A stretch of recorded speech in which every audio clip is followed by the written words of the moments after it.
মেয়েদের জীবন বড়ই অদ্ভুত, কখন যে কি ঘটে কেউ বলতে পারে না। সকাল থেকে সন্ধ্যা পর্যন্ত কার কি ইচ্ছা, কে কি পছন্দ করে, কে কি খাবে, সেটা ভাবতে ভাবতে বা তৈরি করতে করতেই জীবনটা মনে হয় না যে আর অন্য কিছুর জন্য বাকি রয়ে গেছে বা নিজের কি খেতে ইচ্ছা করছে।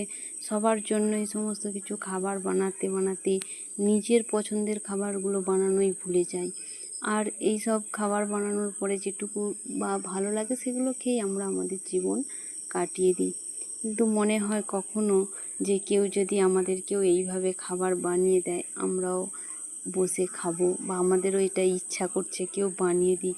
নিজেদের ইচ্ছা করলেও অনেক সময় মনে হয় কি যে ভালো লাগে নে, ধুর বানাবো না, থাক, যখন বানাবো তখন খাবো, কেউ বানিয়ে দেয়। তো আপনাদের সাথে কথা বলতে বলতে দেখুন আমি সমস্ত খাবার এখানে রেডি করে নিয়েছি। তো কে কে খাবেন ঝটপট চলে আসুন, নইলে কিন্তু সব শেষ হয়ে যাবে।